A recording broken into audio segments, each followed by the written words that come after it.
analysis done by a student named Shin Shang, who was interested. So, I was just listening to the Ologies podcast with Alie Ward, which is one of my favorites. Not a spawn. Obviously not an ad, but I haven't done one of these in a while, and I'm going through quite a bit of shit right now, so I figured what better time than to update the old U-ist of tubes, and decided it's time to finally be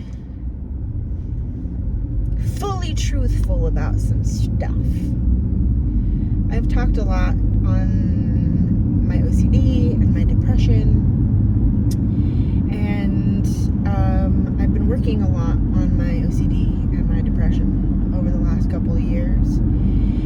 And one of the things that I'm working on is obviously exposure therapy, because that's the best way to get through this type of shit.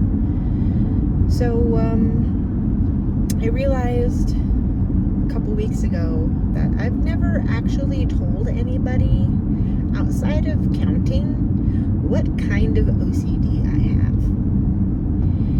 And I realized in therapy last week that it's in large part because I'm very ashamed of it.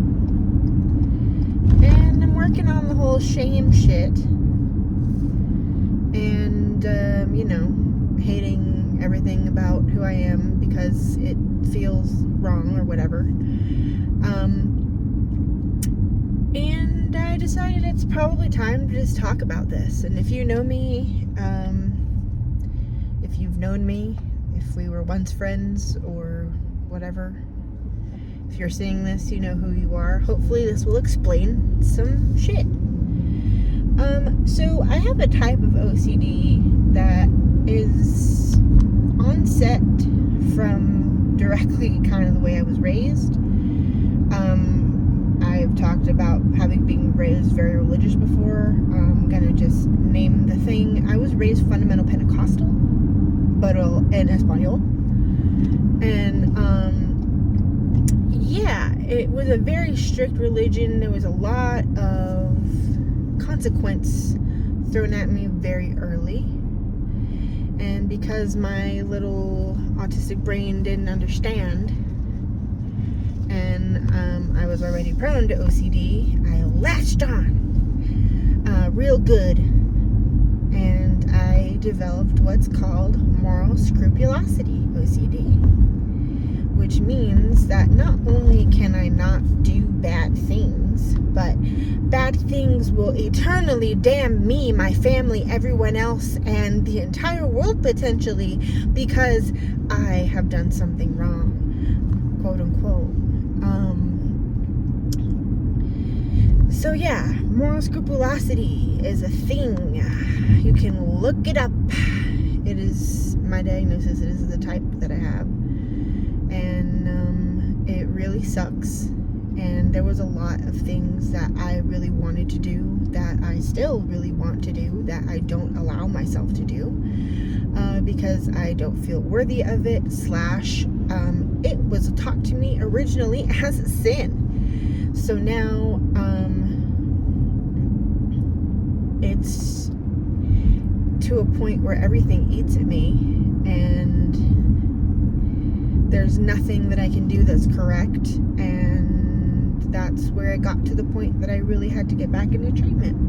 And so I've been in treatment for 2 years plus now, 2.5-ish, almost 3 again.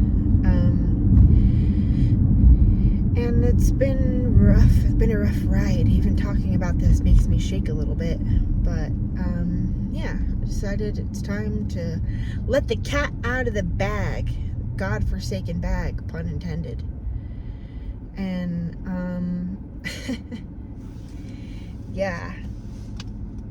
so if you ever wondered why I am the way that I am, and why sometimes I would flip shit on some stuff, and why I would be really, really, really rebellious about certain things, and then totally zoom in conservative about other things, and not conservative politically ever, because fuck that, but very much morally I was vanilla, very much sugar, very not exciting.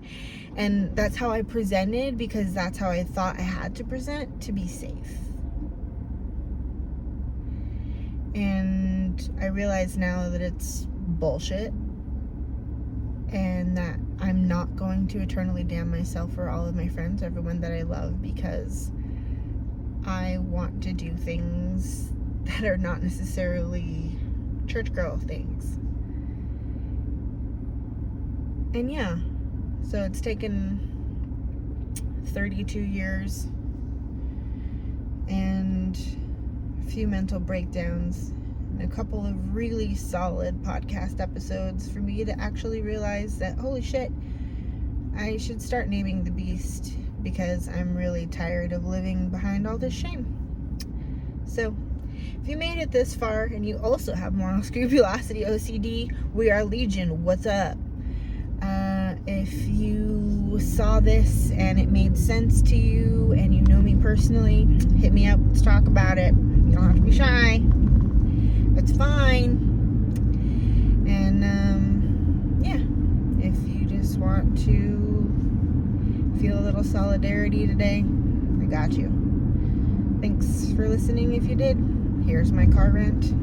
Over now. Good night.